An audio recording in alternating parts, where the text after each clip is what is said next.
Good evening, TDN listeners and viewers. Good evening to my guests, my audience on this week in interview. Welcome. It's Wednesday night, and it's the highlight of my week because I get to spend an hour or so with you, and I appreciate you making this week in interview a part of your weekly schedule.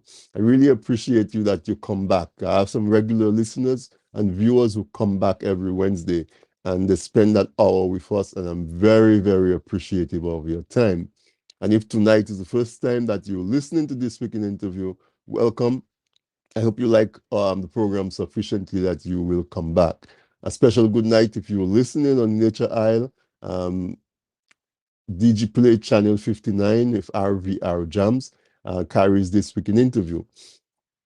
And anywhere you're listening from, I want you to share the live. And we are on Facebook, on This Week in Interview Facebook page and TDN Radio Facebook page. We are also on YouTube, on TDN Network 1. On YouTube, we're also on Instagram and all the other social media platforms. Welcome to This Week in Interview. If you're listening to us or viewing us on Facebook or YouTube, I want you to subscribe. Subscribe the to the channel and also hit the notification bell so you can know the next time that we are on live on This Week in Interview.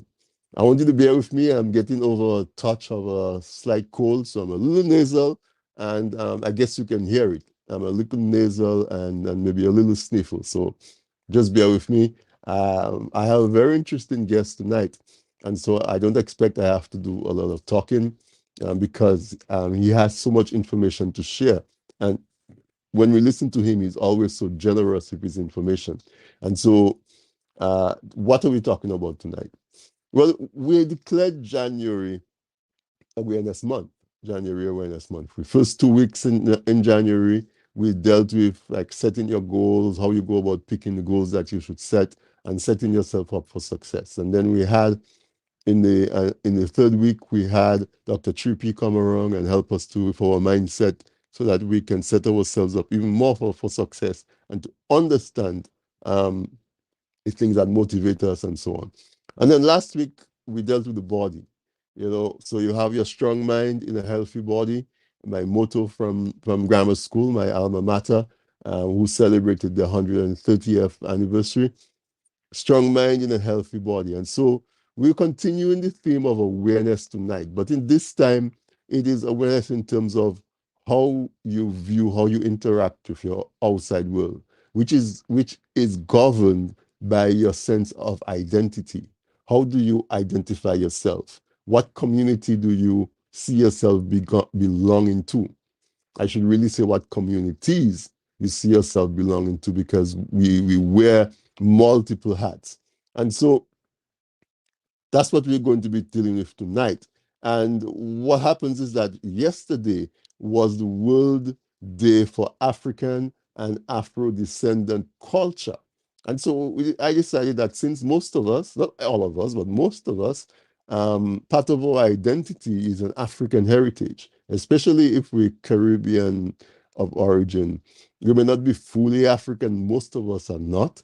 We may have some Kalinago in us, we have some European in us, some indigenous in us, but we have a major part of African in us. And since they were recognizing African and African descendant culture, I decided to twin the two. Um, that's one of the reasons. But the other reason is that as people who may identify as having some African heritage, how does that inform how we see ourselves and how we see ourselves interacting with the world?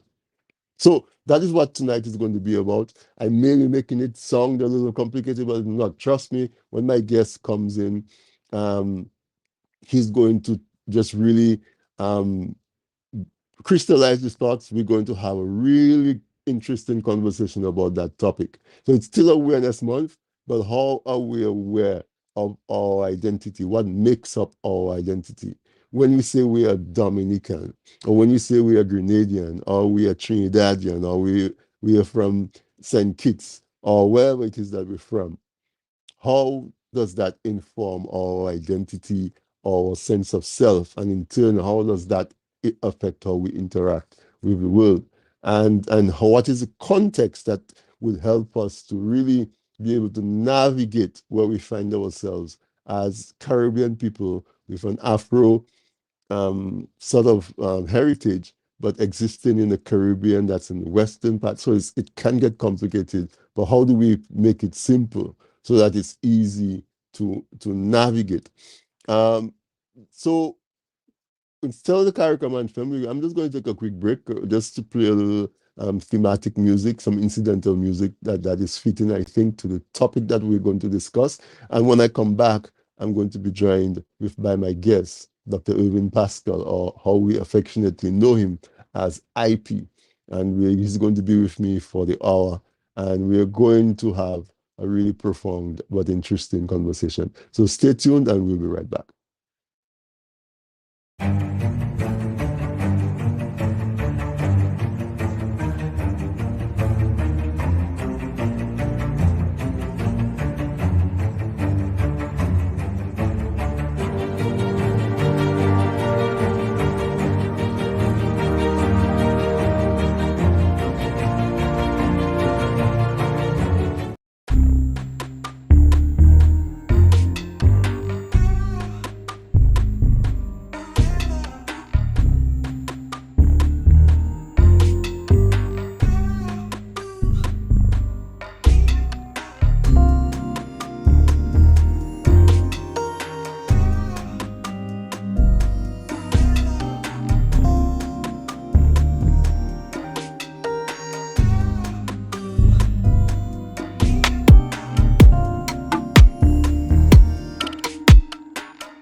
All right.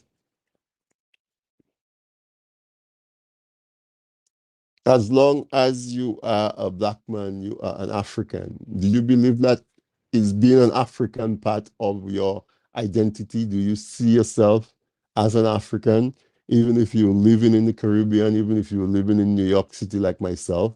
Do you agree with that? Let's see if we can unpack some of those thoughts. Some of them that we've taken for granted, some of them that has been automatic. You know, awareness.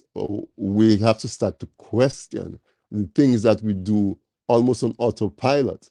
And that is how we increase our awareness. So let me not waste any more time and introduce you to my guest for tonight, Dr. Irvin Pascal, ear, nose, and throat specialist. But he's also, I call him a community advocate, and that's the role he's in here tonight.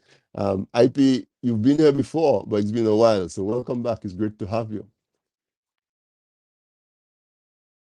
And your audience, those at home and those abroad. Yes, it's been a while, and I must admit I haven't been following the program in the last year or so, so I'm pretty much out of touch.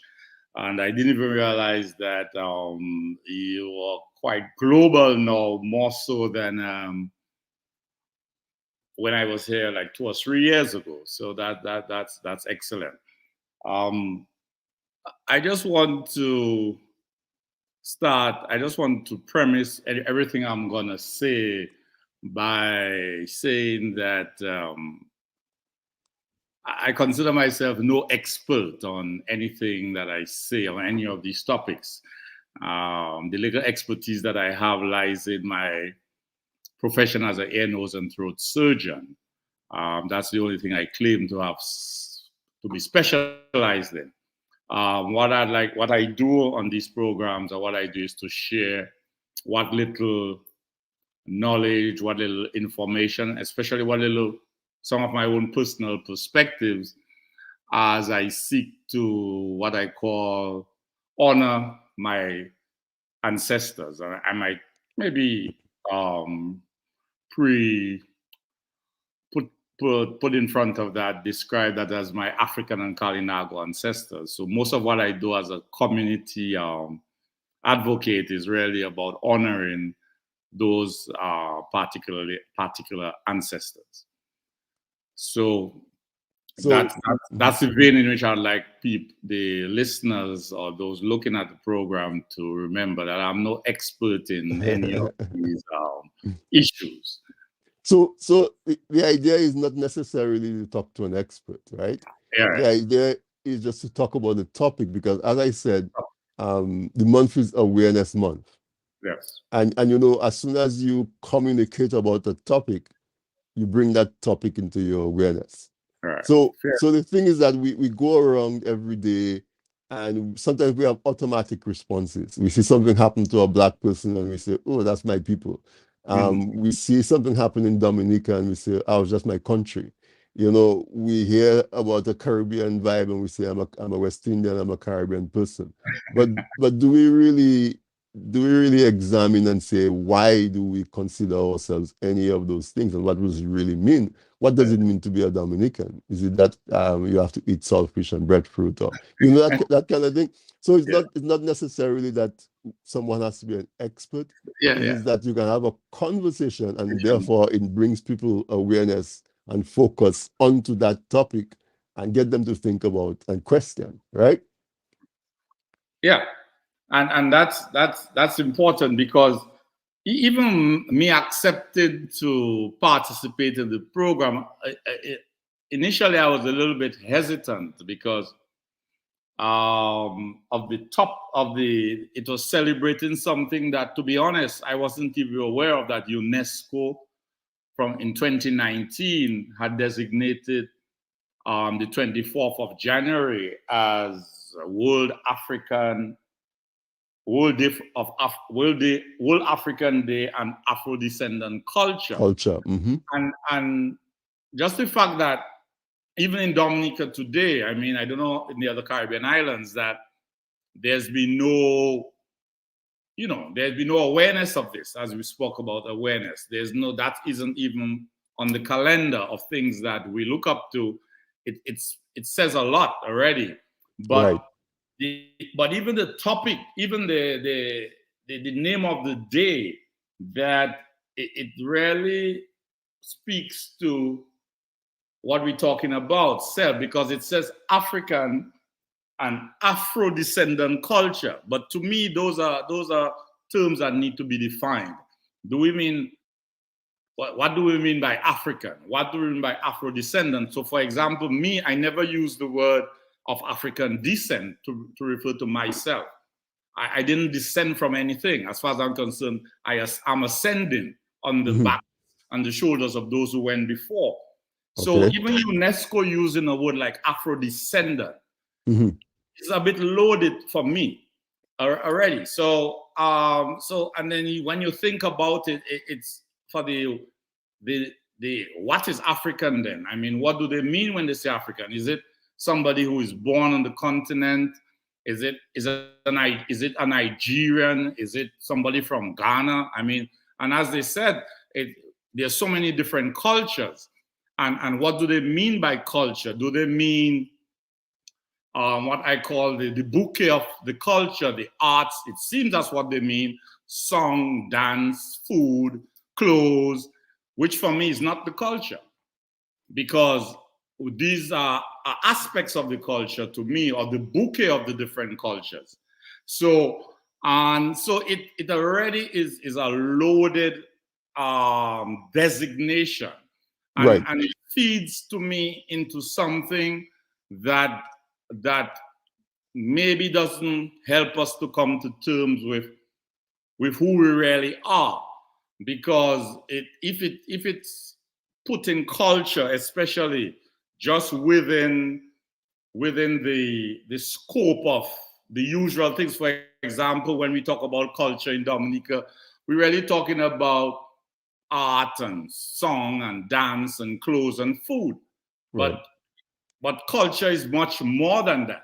And that for me is just the expression of the culture, because simply for me, the culture is really how I think about the things I do. So if I'm creating a piece of art, the culture is how do I think about that piece of art? How do I, if I eating a certain callaloo, is how do I feel about it? That's the culture. Do I feel this is the best meal that Dominica can produce, or do I feel that I'm eating this callaloo because I don't have anything else to eat and I wish I was eating a Kentucky? So it's I think these are the things that made me feel, well, okay, maybe I wouldn't mind participating in this discussion, because I think it's very important, because we tend to mix up, in my view at least, heritage, tradition, and culture. And I think there's a significant problem with, or significant challenge in differentiating between the cultural arts and culture, which And is the culture. cultural arts are expression of the culture. So if you only seen culture as the arts, then you're not going to be going a bit deeper and saying, well, why we playing bouillon music, or why we played cadence, or why we play calypso. Or you're just going to say, well, we're just going to play calypso or play reggae and say, well, that's our culture. But no, but that's an expression of our culture, because there were reasons, there were other things that determine why we ended up playing that, or why we didn't play something else. So, Right.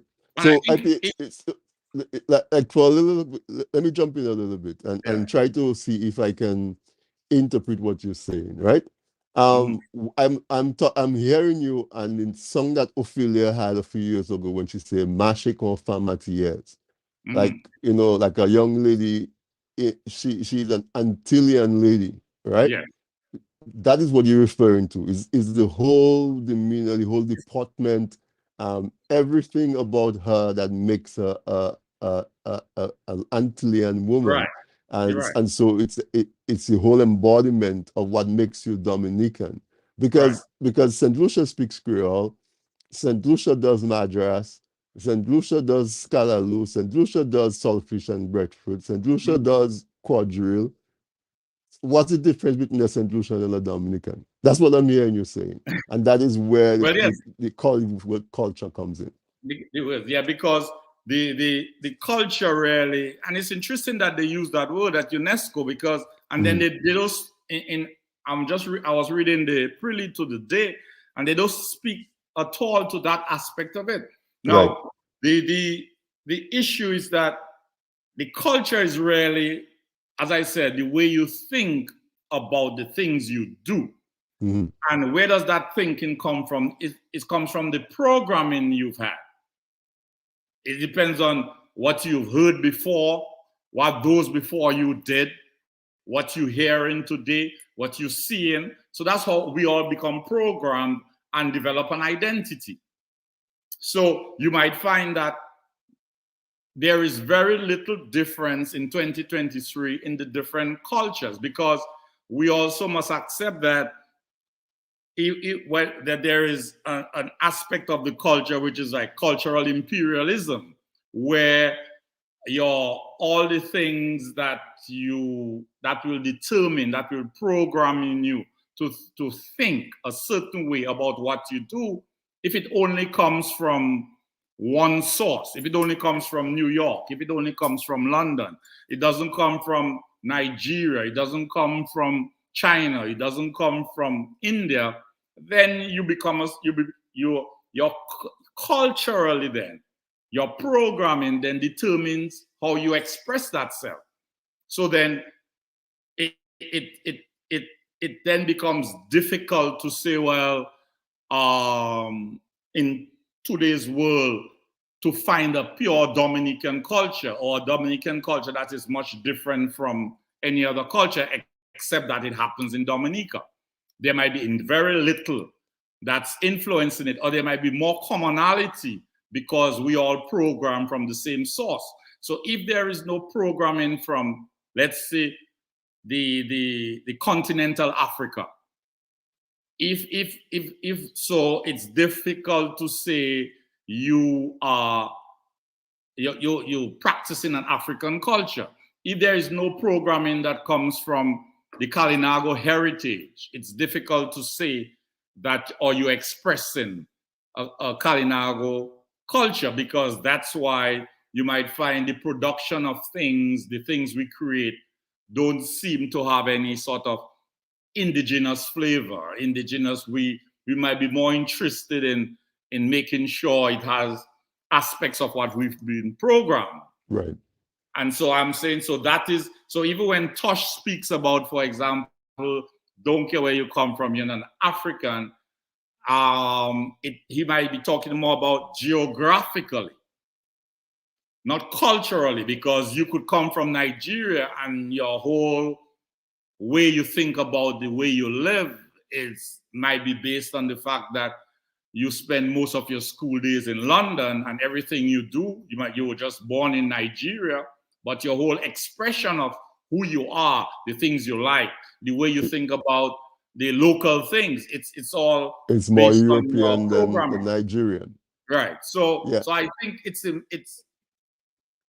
important that we look at that, because it's what we do when we say we are Dominican. I mean, Right. what does that mean? What does that mean? Besides being born here, which I consider the geography I was born here, the universe ensured that I was born here. I had no control over that. Or from a diplomatic or administrative perspective, having a passport that says I'm a citizen of Dominica.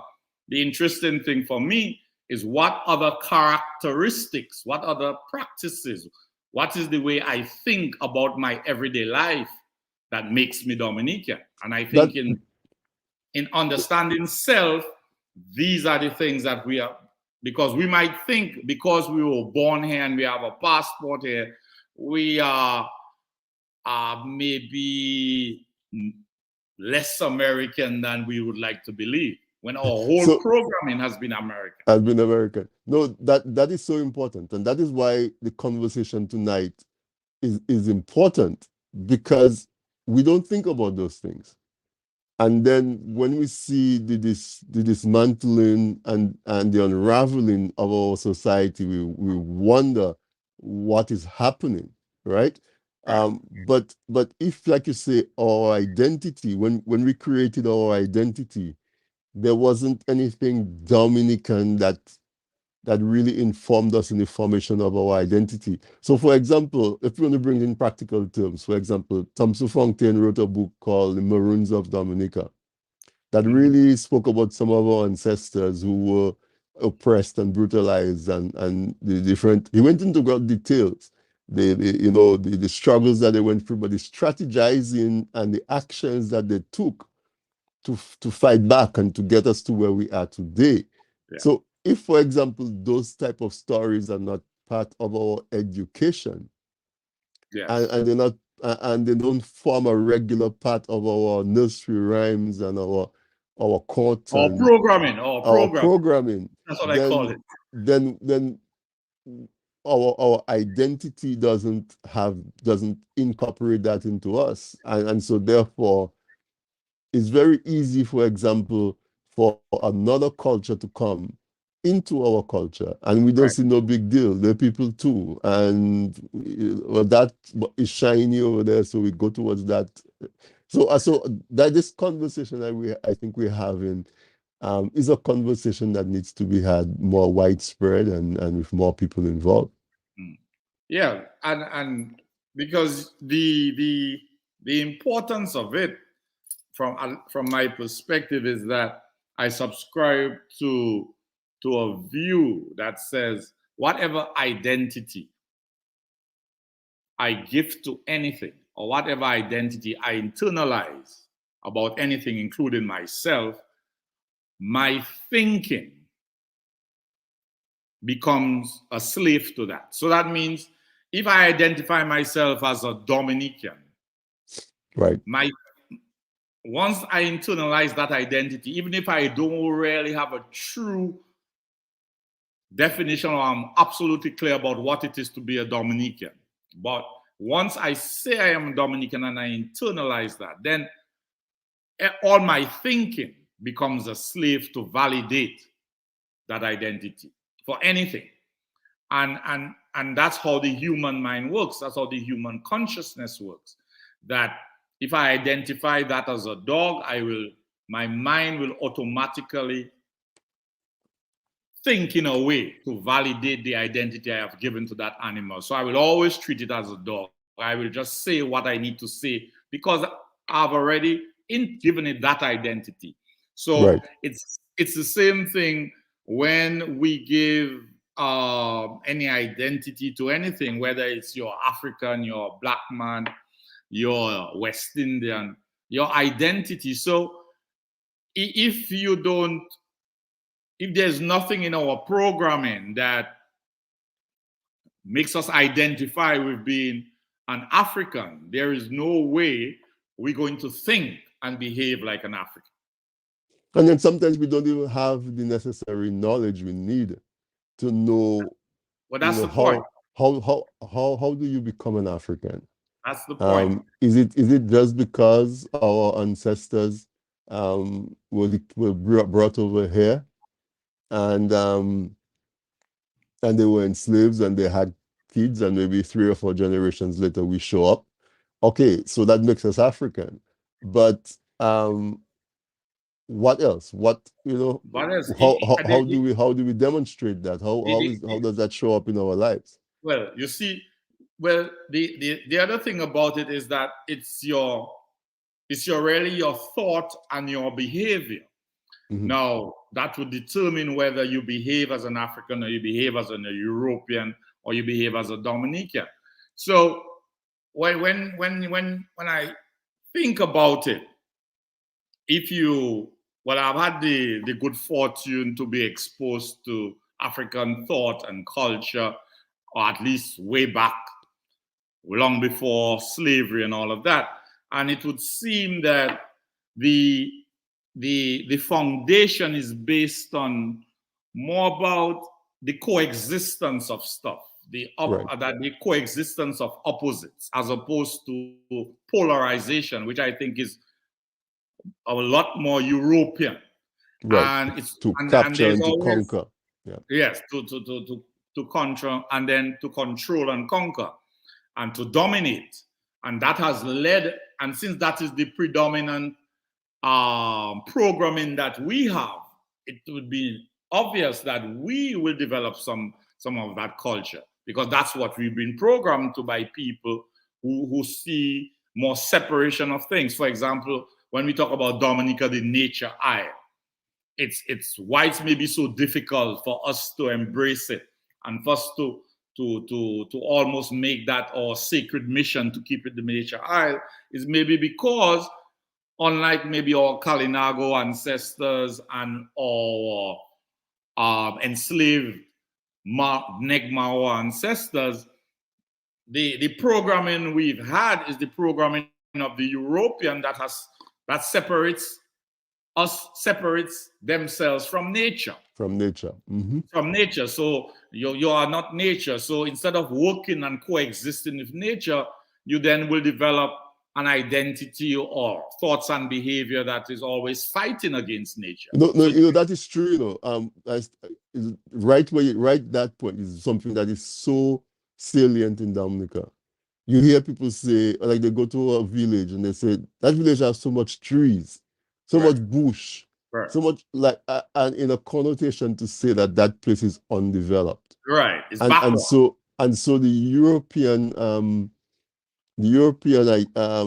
culture, mindset. if you want to call Yeah, it that, is that these things are wild and they have to be tamed for some kind of economic benefit, benefit. Right, no matter how short term it is or right, whatever it is. The idea is you have to conquer and exploit all of these natural resources right. for some kind of economic growth. One of the guests is saying that one of our listeners is saying that um, he's not sure if a real Dominican culture exists as we were influenced by different cultures during colonization. But Well, in a sense, though, isn't that in a sense is what the Dominican culture is? Isn't it a way that that's his point. understand it, right? That is in a sense Dominican culture. We may not want to accept that, Mhm. but if you examine and if you say how do you what is culture, what is really culture, and it's really about how you think about the way you do, you would say the Dominican culture is no different from maybe American or British culture in 2023, because most of what has programmed the way we see life has come from those sources, as opposed to um, let's say Asian sources like Chinese, Indian, or or, or African sources, or traditional indigenous peoples sources. So he's quite right, because he's looking for something that doesn't exist, that's not real, because he's looking for an idea of culture, when culture is the way you live, the way you think every day about everything you do, what you eat, um, what you drink, what you listen to, what you like, what you don't like. That's really and truly your culture, and what informs that is the way you've been programmed, and what the identity you've given to things. So if you've only grown up in Dominica, born and raised, you don't look at TV, you don't listen to radio, you don't get the news, obviously everything that feeds into you would have come only from Dominica. So you made from that person, which would have happened years ago, as opposed to now, where little of what happens only in Dominica informs our Right. programming. So we don't go to the river anymore.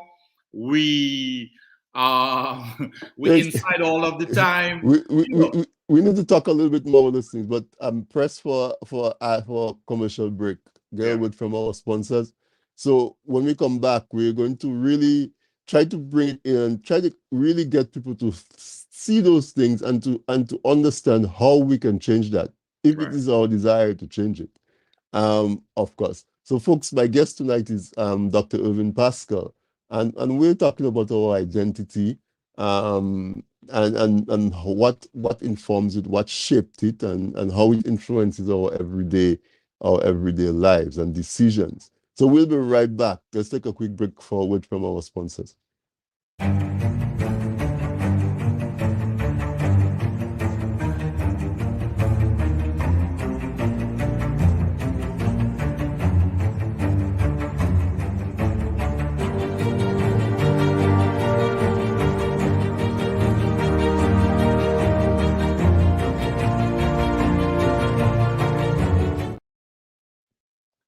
Presented by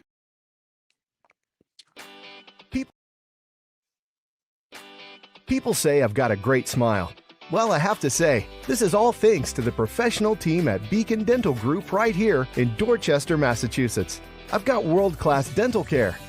Beacon Dental Group has expert and caring staff dedicated to providing the most advanced and satisfactory treatment in all aspects of oral health. Their services are designed to meet your needs and give you a perfect smile, too. General checkups, cosmetic surgery, Gemini laser service, and advanced procedures, all in a state-of-the-art facility. Call or visit Beacon Dental Group today, 1026 Blue Hill Avenue, Dorchester, Massachusetts, or call 617-282-2146 for a smile that lights the world.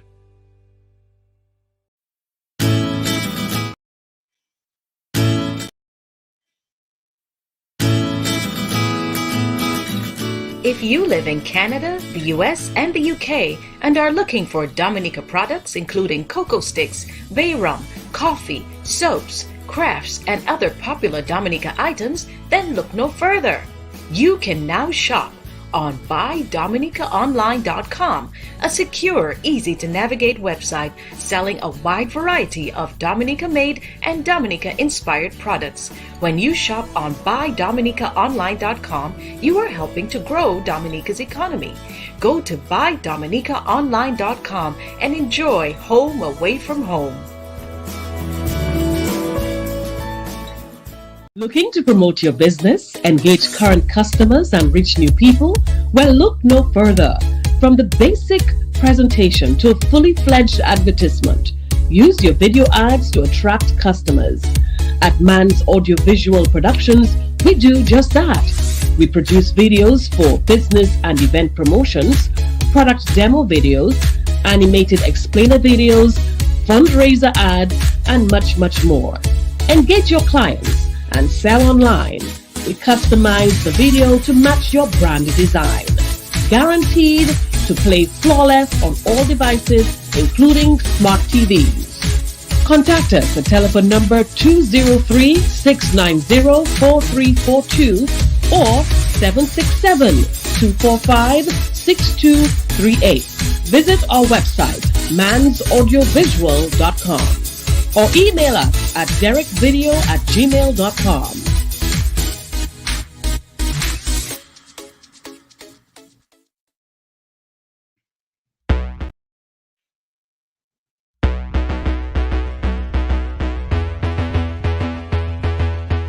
Hi guys, I am the CEO of Tiny Hands Locks, also known as Your Girl Tiny. I'm inviting you guys to stay tuned on Dissect. Saturday the 28th of January at 7 p.m. Eastern Time, 8 p.m. Caribbean Time. I will be talking about my journey as the proud owner of Tiny Hands Locks. Stay tuned on tdntv.net, Island Therapy Facebook, and Island Therapy YouTube. See you there. Yeah, Dissect on Saturday at 7 p.m. New York time, 8 p.m. Dominica time. They always have some very, very interesting guests, and they pull back the curtain, show you what's happening behind the scenes. We have Man Audio Visuals. They do all our graphics and our camera work. They can do from flyers all the way up to full-blown production and live stream. So contact them, Man's Audio Visual. We have Beacon Dental. They have just a state-of-the-art dental facility in Boston, Massachusetts. They do everything dental. So oral surgery, orthodontics, periodontics, everything you go, they have the specialists there to do, and very friendly and warm atmosphere. So if you're within reach of there, it's worth going there, Beacon Dental.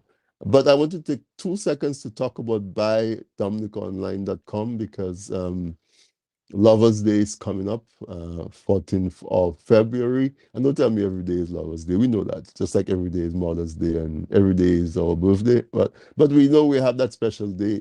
And so I encourage you to take a look at buydominicaonline.com and put together a little romantic package for the people in your life that you want to give a present for Valentine's Day. Do it. It will be unique, and the products are extremely high quality. So go there and buy onlinedominica.com. And if you're doing anything special for Valentine's Day and you want to have it streamed, or you want to make a production out of it that you can keep for memory's sake, contact Man's Audio Visual. All right. Those are the folks. Now, also this weekend, starting on Friday, Saturday, Sunday, is 27th, 28th, 29th, in New Jersey, in Somerset, New Jersey, Tribal Innovative Theater Company.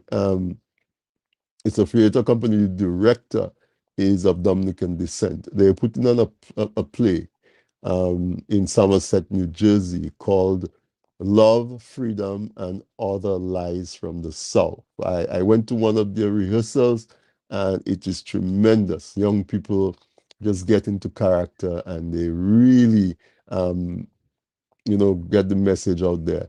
So go look at it. It's a night out. It's at 7 p.m. on Friday and Saturday and 3 p.m. on Sunday in Somerset, New Jersey. Just Google Tribal Innovative Theater Company and you will see all the good work that they did. The last production they did, they were nominated for 10 out of 14 awards in the New Jersey state of New Jersey. I guess they have almost like a Tony Awards there.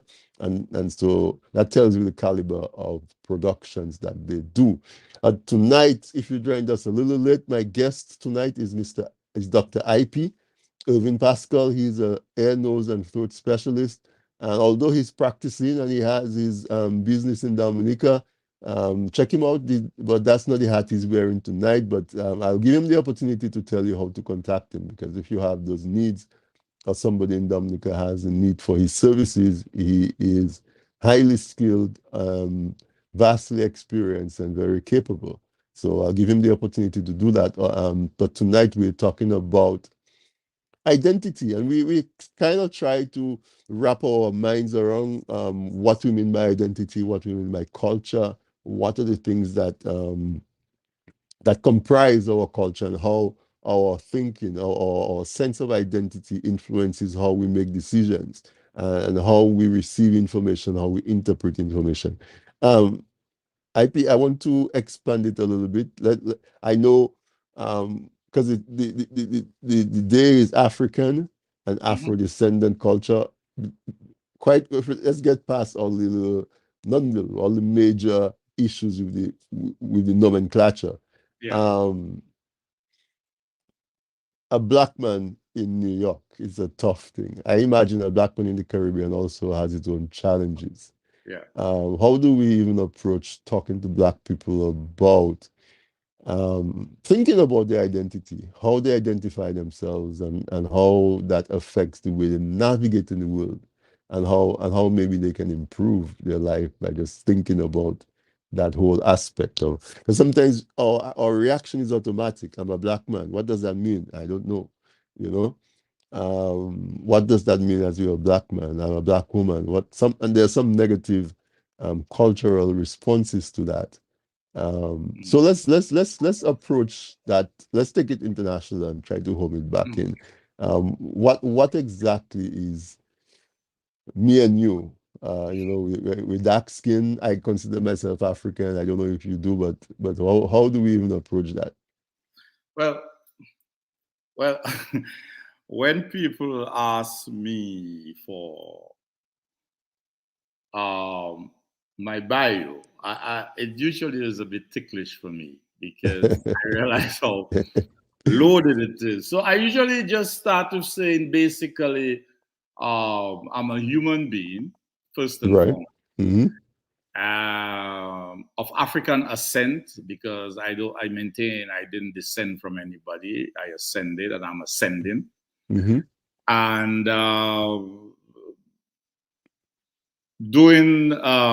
honoring my ancestors in the best way I can, and my duty to them in the context of the time.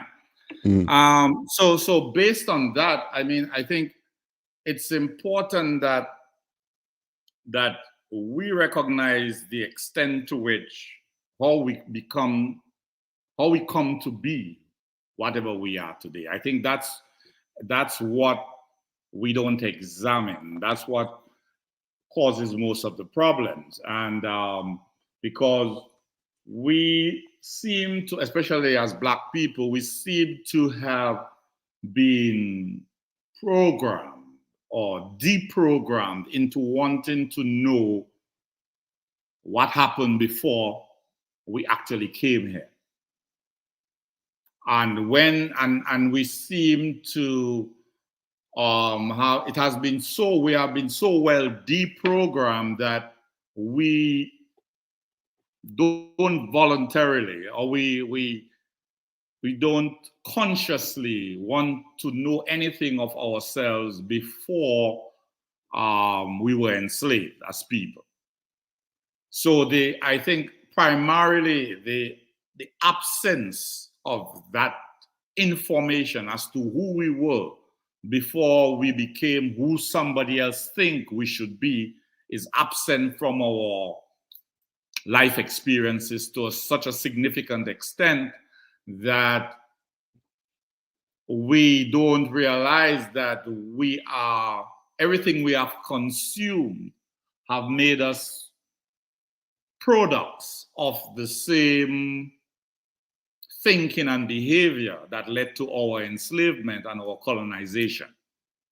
So really and truly, the culture that we practice every day and we express is what you would call the culture of the global village. And we might struggle because unconsciously we have other attributes, we have other aspects of ancient culture that we have, but it's hidden. We're not aware of it. Subconsciously, I think we might be aware that it's there, but it's hardly expressed, and we don't even really know it, much less to express it. I think we're just aware that there are some differences. So we are actually, I'm saying, products of what we call now the global village, and that's the culture by and large we practice. And we would like to think otherwise, but I argue that that's the culture we practice. And what are the characteristics of that culture? For example, that we believe in salvation outside of ourselves. And if you can see it manifesting in our difficulty, the challenges we have in doing for us what we can do for ourselves. We seem to be dependent on others most of the time to do for us what we can or what we should be doing for ourselves. So we become a very dependent society, like everybody else in the global village, that somebody else must do everything for us, and then all we can do is consume that. So we are part of this global village culture is like a consumer culture, but it's not only consuming what you eat and what you clothes, it's also consuming, we consume thought and behavior. Mm-hmm. So that's one thing. And that thought and behavior, it came from the same sources that enslaved us. And it told us that we were nothing before slavery. So we don't want to know what happened before slavery, because that's not, we've been programmed to see that as not anything you want to interfere with. So that's one. The second thing of that global village culture is something that is referred to as rugged individualism, which is the individual that takes preeminence over the collective. So that like they have a calypso this year about what? Dog eat dog and that type of thing.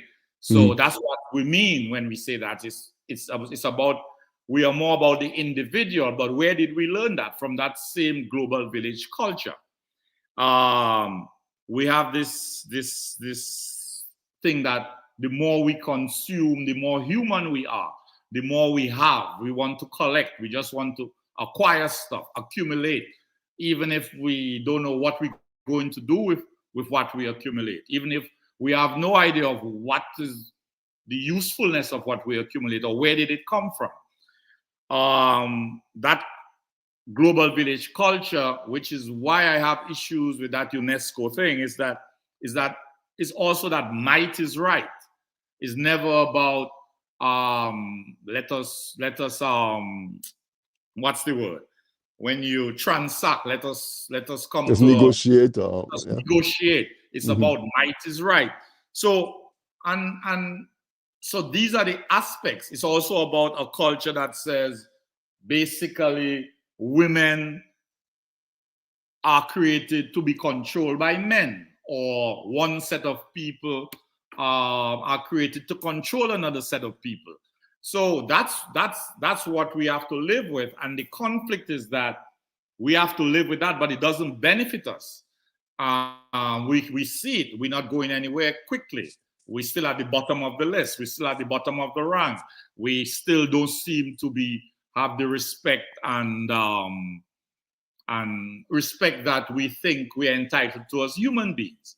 So it means that culture that we have consumed, we have to accept it as a reality, but we have to realize it, be able to dissect it for what it is, and realize we have to do something about that culture.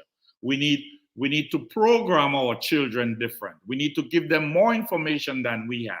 We know a lot more now about ancient Africa, about other cultures, whether it's Chinese, Indian, and we know the truth about, we know a lot more, I wouldn't say truth, we have a lot more factual information as to what went on during that period that we don't want to, that we very, it's traumatic, so it's traumatic difficult to go also, back there. Yeah? Slavery and the colonization, which we didn't have before. So, so we basically need a reprogramming so we can sort ourselves out. But if we continue to only consume that global village culture that's been imposed on us, the more things change, the more they will remain the same. So I think that is where that is how I would respond to the question you asked. What do you do? It means you have to do more than what you've been taught to do. You have to have more information than that was being given to you. It means you have to search for the self that you don't know, which is something I always remember about the X, when Malcolm X explained the reason for the X in his name, why he put an X in his name. He said, that's what it was said. He said, I didn't hear him say that the X denoted his connection to his unknown past and all his future possibilities. So I think that is maybe the crux of the matter for African and people of African ascent in the contemporary modern world. Exactly, right? And so there's a couple of things that you said in there that I think are nuggets, is that the results that we've been getting so far have not been favorable. Right. We still the first set of people to get abused, the first set of people to get disrespected, the last set of people to be given anything beneficial. And so it means that what we've been doing in the sense of how we think of ourselves or who we think we are is flawed. So that's probably the first one. If we have to admit that, and we have to understand that. And then if you know that you're existing in a flawed condition, the next logical step is, what can we do about it? And what we can do about it is simple. Maybe start expecting more respect. Starting with self-respect. Start respecting yourself more. Because if you respect yourself, automatically you get more respect, because you will not stand for disrespect. And so I like where you went to that question. I didn't expect that, but that is the best answer, really.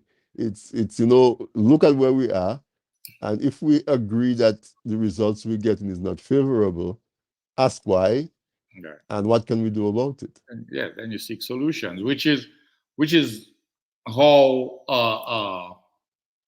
what I call a human behaves, which is how human beings have behaved, and I think our failure to do that is reflective of the extent to which we've been programmed not to see ourselves as equal human beings to everyone else. So somehow, somewhere in our programming or the culture that we've imbibed, it has maybe not helped us to we say it, but in our actions, we don't treat our own individual lives as precious and as sacred as another life.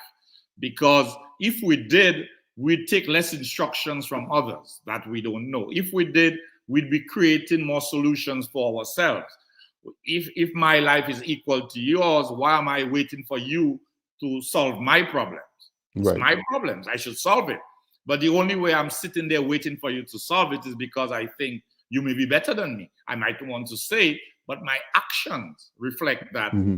That. And so I'm saying, so it's to first accept that, but realizing that that's not any fault of yours.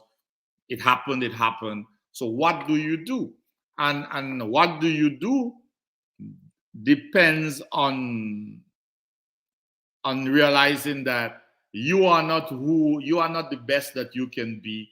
And maybe you should go and look to the past. In the past, you will find everything you need to maybe improve the future possibilities, because who you are today is, there's a past that you don't remember, that is you, and there is a future possibilities that you don't know yet. Right. So you live in today, but who you are today is maybe the least of who you are or who you can be. Or who you can be.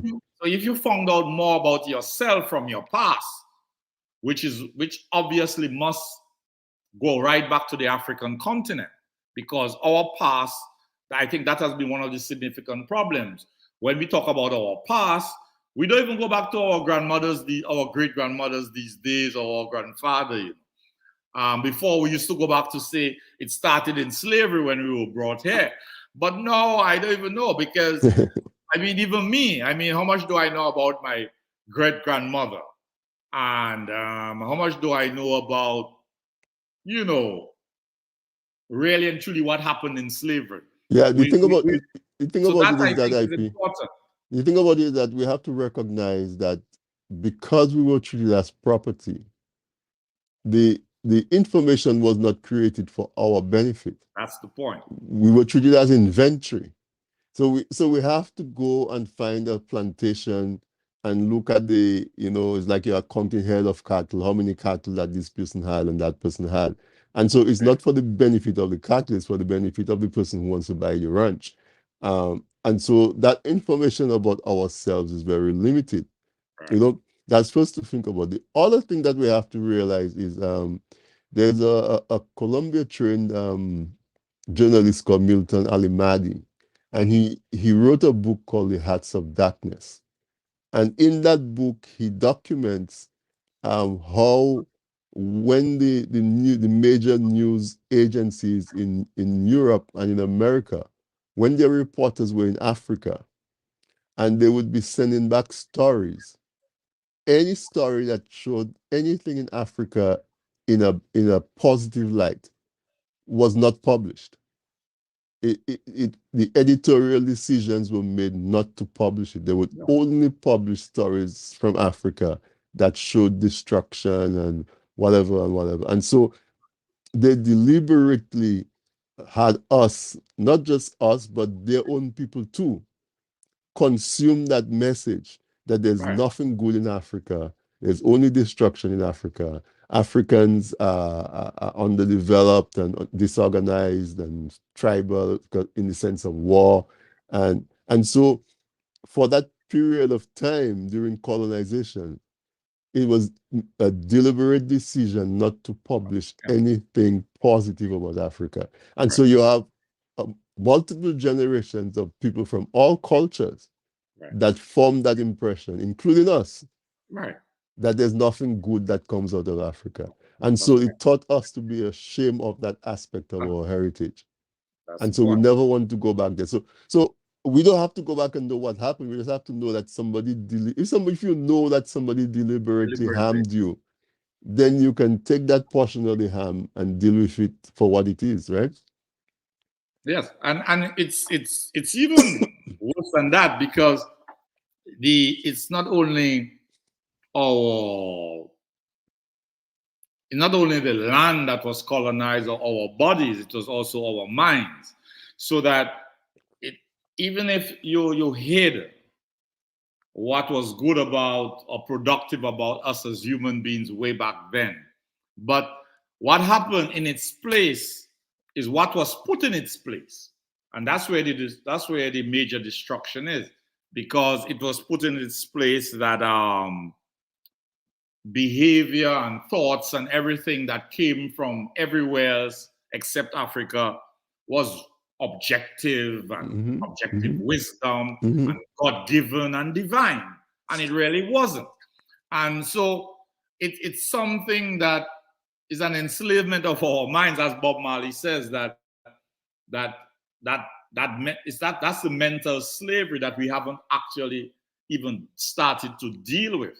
That's at the core of the problem. Emancipate ourselves from. Yes. Yeah. And interestingly, as I always say when I mention that, is that Bob Marley, whether consciously or unconsciously, did say that none but ourselves can free our minds. So it means nobody else can do it for you. And every individual can only do it. Nobody can do it for any individual. So it still comes back to the individual, the same self, to do the work, to understand that at the end of the day, only me can go and find the information, think about me, think about myself to what do you call it, liberate my mind. Liberate your mind, yeah. And it's interesting that you went to Bob Marley, you know, and I don't think it's accidental. I the more I learn about that culture, is the more I respect Rastafarism. Yeah. When Rasta talk about being conscious, and we repeat the word that we have to be conscious, but the concept of being conscious is so deep. Yeah. And the Rasta centered themselves around that. Yeah. The whole question of I am what I am, and all of those messages that is baked into Rastafari teachings. Right. Again, because of our programming, we were taught to dismiss it. Right.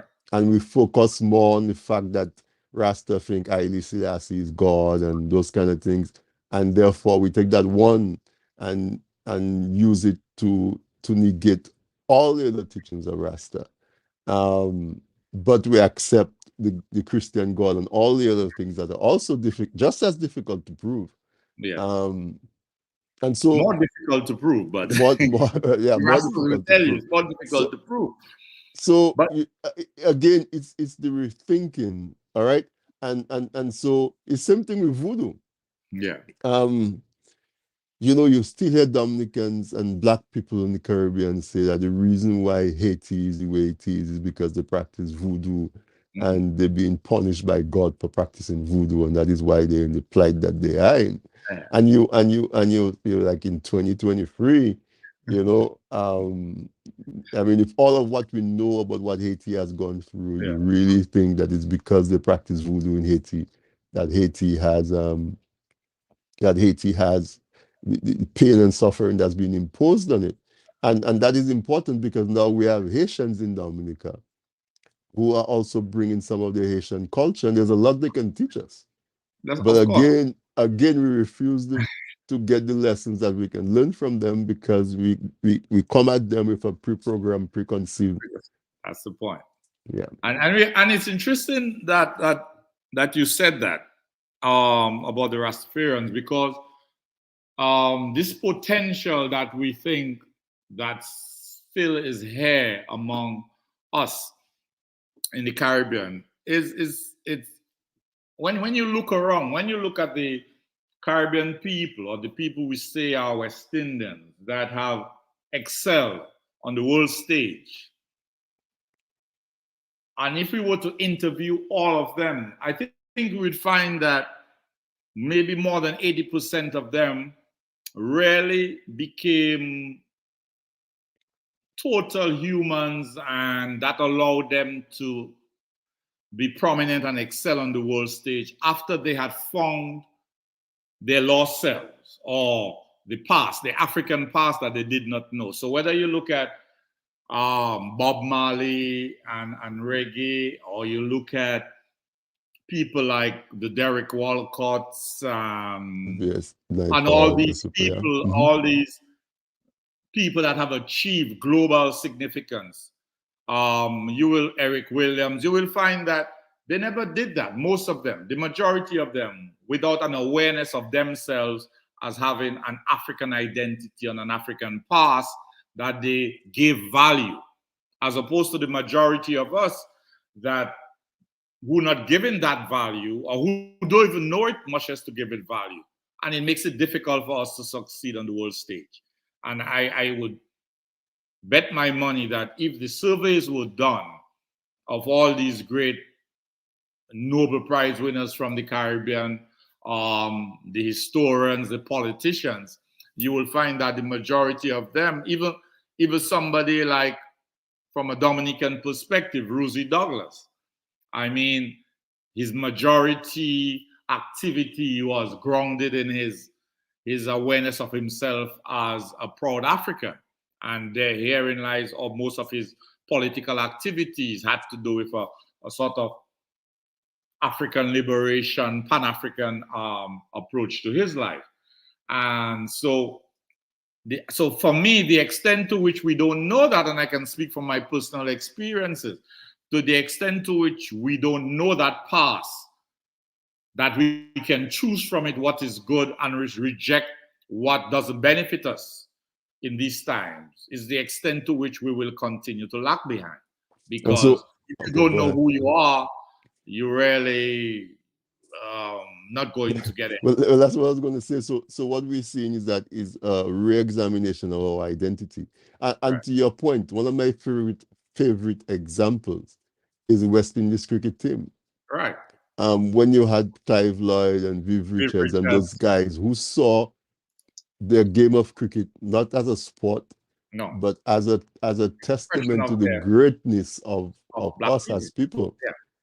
They would refuse to lose a match to somebody from a different culture, and they would pull victories out of the jaws of defeat as if by magic, because to them that was important. And as soon as we start moving away from that, and it just became a sport, and the cricketers, the playboy aspect of their personality became more prominent than the identity as West Black people.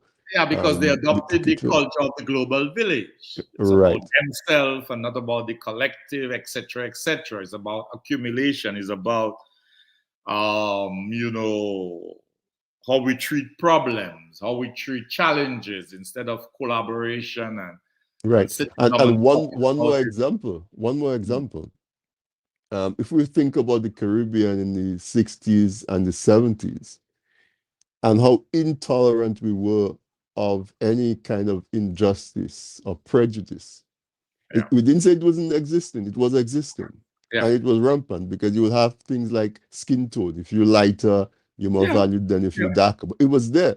Yeah. But we did not used to stand for it when we could do something about it. Okay. We did not used to stand for political corruption. We didn't used to stand for various things. Mm-hmm. And look at now, after we've consumed cable TV for 20 years and Young and the Restless and those kind of things that become that take our attention away from family and whatever, and become our culture. Right. Look at what is happening in the Caribbean. Almost every island is having a strong man in charge of the country that keeps winning elections, even though it's obvious that they are not doing what is in the best interest of the country. Yes, so all that, and practicing might is right. Yes, exactly, right.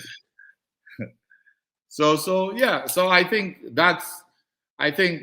in the solution, I think it's about realizing that there's a part of us that we don't know, and the extent to which we don't know that, or what is at least good about it, is the extent to which we deny ourselves, we deny who we are, and thus maybe explains the sort of confusion and quagmire that we find ourselves in. And we equate culture, we equate identity with the superficial things, the color of your skin, the music you listen to, and that type of thing. When it's much more than that. It's a lot more than those things. It's more about how we think, I maintain, what identity we give to things. So if you give an identity to African, a negative identity, there's nobody's going to tell you about Africa that you're going to listen to, because you've already given that identity. So your thinking just totally rejects it. So we really have a huge task in front of us if we're serious about wanting to change and improve things. And I think the task it involves I don't like to use that word, but maybe that's what we need to reset. Yes. All this talk about to reset. That's maybe what we need to reset. We need to reset and look more to, and and maybe reject most of all, reject all, not reject, but pay a little less attention to the things that others have decided are important for us, and start thinking for ourselves and finding out the things that are important for ourselves. Yeah, And I think that for Black people is in pre-slavery continental Africa. So I wanted to spin it, because we say it's a great challenge, a big challenge, but from the conversation that we have, it's also a challenge that can be easily fixed. But that's because the point is that the fixing is within our control completely. Yeah. I mean, we can wake up tomorrow and decide that we're going to re-examine who we identify ourselves are, and how we're going to reconstitute it. It's not going to happen overnight, but if we make that decision, every time you find yourself going back into the old program, you will catch yourself and bring yourself back, right? That's a good place to start. And also, it's also important that we realize that the adult, the future is with the unborn and those under 10, and as much emphasis needs to be put there in looking at looking at what we consume, especially information, where it comes from, who produces it, why are they producing it, and we need to expose our young and those whose minds are being formed now a lot more to that than ours were exposed to. And I think that if we can do that, especially in our so-called education system and our religious systems and all the other systems that program us, we will maybe can look forward to more positive future possibilities. Certainly, because if we know there's a blind spot, we'll be able to identify that blind spot. It will no longer be a blind spot. Now light will be shone on it. Eipigh, this conversation, I hope the viewers and listeners agree with me that this was such an enlightening conversation, and so relevant. One of the biggest takeaways for me from our conversation is that everybody, examine yourself. This is not theoretical. This is not esoteric. This is not a concept. Look at where you are right now and decide if the results you have in your life is the best results you think you can achieve. Whether it's your health, whether it's economic, whether it's family, whether it's relationship, whether it's community, whatever. And look at it as a person, and look at it in the context of your community. And if you agree that the areas that are unfavorable, that you wish were better, you make a decision that it's that way because of the decisions that I make based on the identity that I have.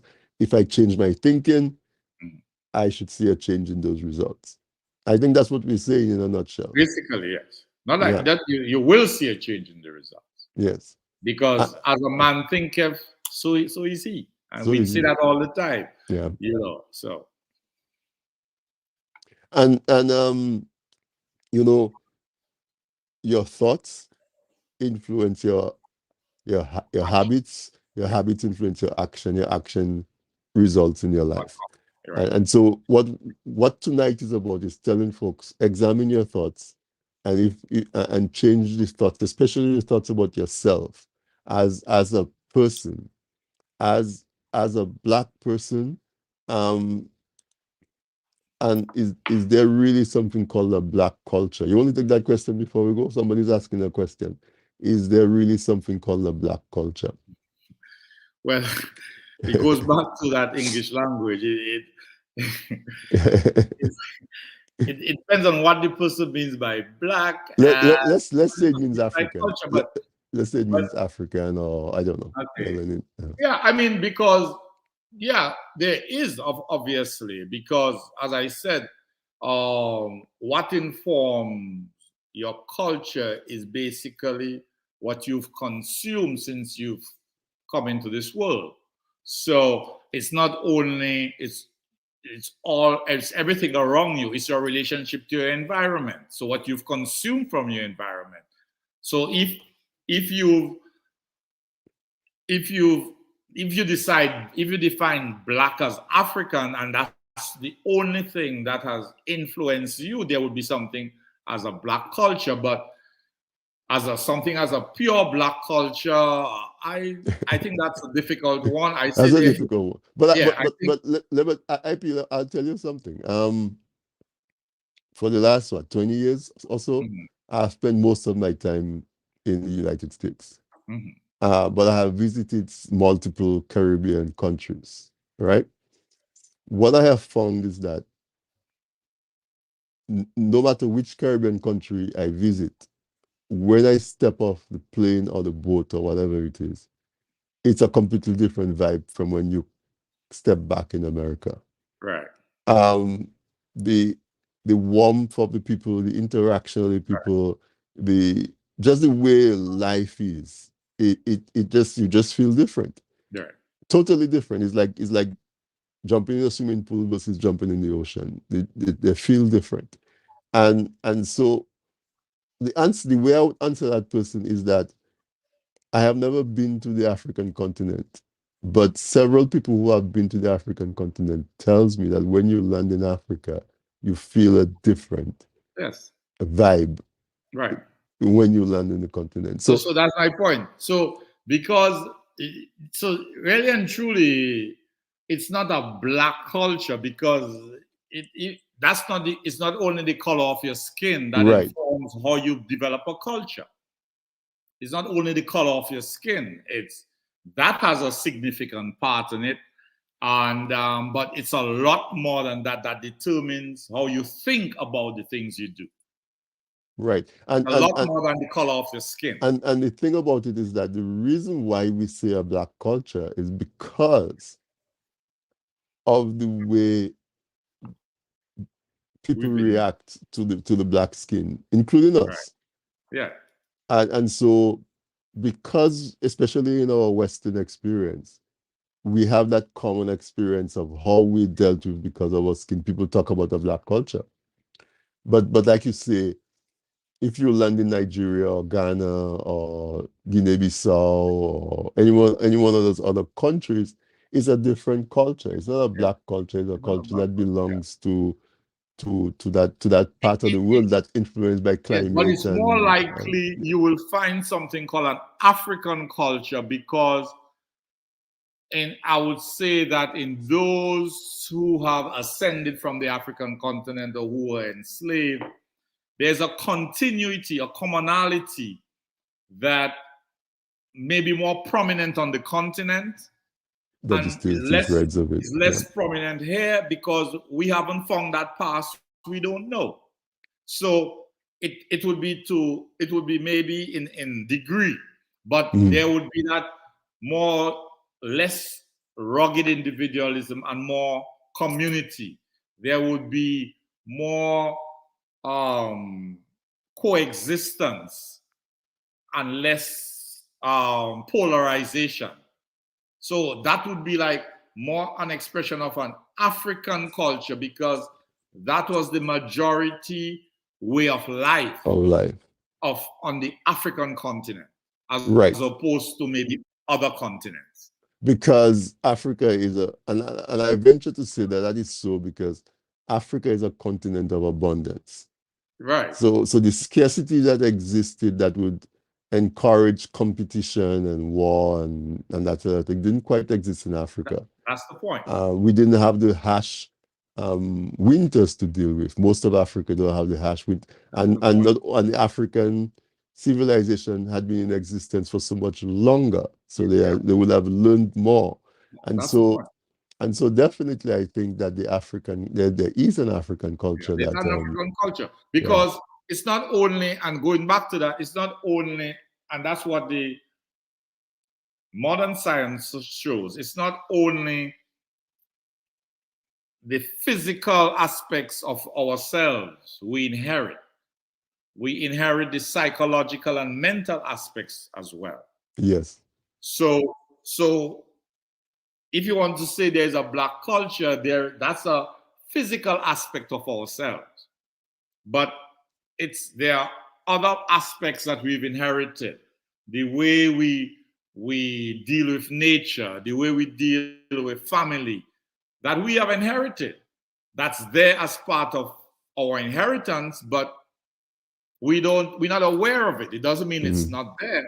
hmm And the only way we can become aware of it is to find out who we were before who we are now. Who we right, were before somebody made us who we are now. who we Because are we now. didn't make ourselves who we are now. And we have to admit that. And so that's what I would say about that. That would be part of my contribution to the question about black culture. I think it's not necessarily that. Is to say we have an African culture or culture, well, but not based on the color black.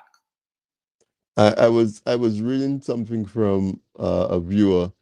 Mm, Pure Research conducted an in-depth online survey of nearly 4,000 Black adults in 2021. Overall, a total of 76% of Black adults say that being Black is extremely important. 54% very important. 22% this is how they think of themselves. So right. maybe the tide is turning. I don't know. Well, yeah, Maybe, well, it yeah, is. It yeah. is. It is. I mean, if you, I mean, if you just take me as an individual, the way I was brought up, my training, blah blah blah, and I end up being so attached to my unknown past in Africa. It must mean that the tides are changing, and I think that will continue to happen because the things like the information age, the internet, has made it possible and much easier for the younger minds to be exposed to that type of information that will determine who they really are at the end of the day. Whereas before, we were only subjected to what the system think we should know. That no longer is the case. So whether we find it by accident, whether we get motivated enough to go And search and, for it. Yeah. and search for it, or whether we accept the reset and go from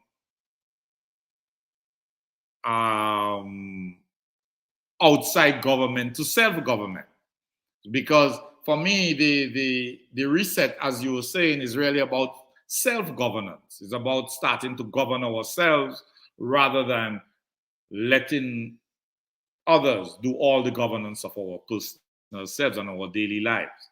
And I think that is what is maybe the most important thing to start to make decisions about ourselves for ourselves. But to do that, you must have the information. And the information is in things that happened in the past. In the So you past. must go back to the past because, as they say, there is nothing new under the sun. So whatever challenges we have, those people had similar challenges before. But if you don't even know how they approached it or what mistakes they made in dealing with it, then you're at a significant disadvantage. Right. So I think the history of the past, and not the past that ends in slavery, the past that existed long before there was, um, to be honest, and there was a human being called the European. I think we need We to need to go investigate. back. Yeah. And the information is there. The information is there, and all the great accomplishments that were taken from there and repackaged and presented to us as coming from a different place. All that information is there. IP, last few minutes, so I'm going to let you just wrap it up. I think we had a pretty interesting discussion, and from the comments that we're getting, pretty engaged audience too. Right. So just wrap it up. Well, I don't have much to say to wrap it up. I think I spoke too much already. So I'll just say thanks for the opportunity to honor my ancestors again and to share in the wider community and to get the opportunity to share my thoughts and perspectives with the listening audience. And I appreciate the fact that people actually sat and listened to me. I give thanks, and I'll continue to count those blessings. Man, we had an awesome conversation, and it's like meeting a friend. You share a meal. Yeah. You meet somebody, you share a domino game.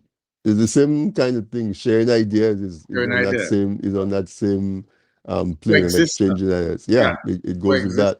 Yeah, Yeah, it's not about separation. It's about coming together. and helping. By talking to each other, you help me to see something about myself that I may have been blind to, because it's Right, me. and it helps me to hone what I've found. That's why sometimes I do it. It helps me to really test what I'm thinking and hone my thoughts and Exactly. improve them, and especially when they question. Right, and also with the viewers and the listeners, they're busy. The way life has you is that you go to bed, you wake up, you go to work, you come back, and you do it again. Programming is not easy. Right, and so a program like this, which encourages people to think about their thoughts and think about your identity and what influences your decisions, is very, very important. As Rasta say, it helps us to stay conscious, and consciousness is everything. And so thank you for that. I neglected to mention that we do have, from last week, a radio in Montreal. I think SBE Radio. It's a Haitian-based radio station that has started carrying the program live. So listeners out there in Canada, good evening to you. Sorry I didn't say it up front, but we're delighted that you're carrying this week in interview. And to all your listeners who stayed up and who stayed with us, thank you for that. I hope you found this conversation inspiring, and that you'll come back next week, Wednesday. This is the last Wednesday in January. January was Awareness Month. I don't want you to go unaware, unconscious in February, but we definitely have a few things coming up in February and for the rest of the year. That's what we try to do on This Week in Interview. Just bring you stuff that's relevant but different from what you get from using your remote control or your mouse or whatever it is, and really have that discussion. And so, Eipigh, before I let you go, if you want to, I didn't ask you about it before, but if you want to tell listeners about your practice and where they can find you and that sort of thing. Well, easy. And before I do that, I'd just like to encourage you to keep up the good work that you guys do, and hope that we can have a lot more of this and you stay around for a long time, because Thank you, man. Thank you very much. I wish you the same. Useful program. The other well, I'm easy to find. I'm in Dominica. You just have to ask for me. That is true. Although there's a young ENT surgeon as well. There's a young ENT specialist as well. It was easier before because I was the only ENT specialist. But it's easy to find me, although I am doing less and less medical work these days. I am more concentrated on farming activities and that type. You're a farmer. Closer to the soil, yeah?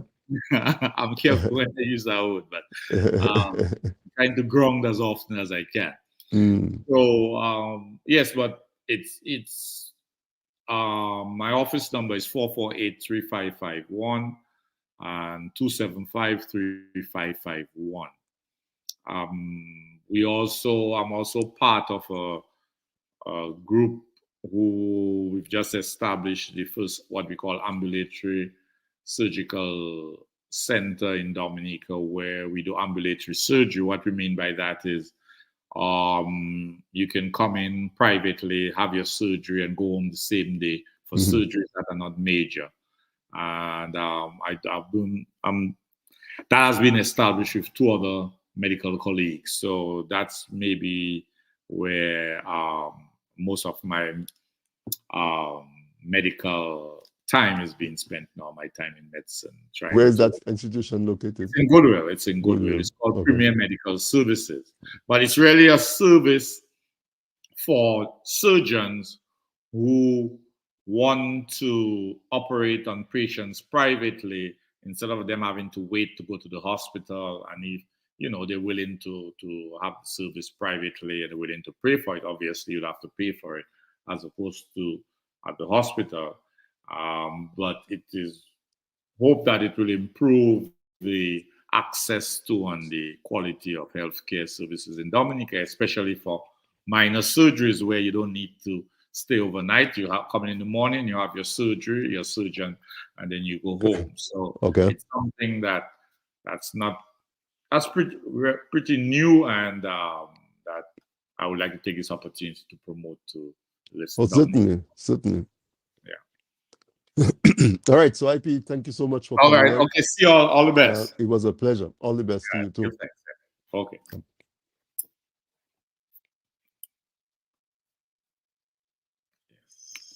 Yeah, listeners, as I said, pretty exciting conversation. How do we think about our identity? Who are you? What does it mean if you say you're a Dominican? What does it mean if you say you're a Black man? What are the different parameters? What are the circumstances that influence how you think about yourself? Do we even think about that? Is it just automatic and knee-jerk, as Eipigh said? Because we were born in Dominica, we say we are Dominican. What is it? Columbus lost his way and call the place the West Indies, and we identify ourselves as West Indian. What does that mean?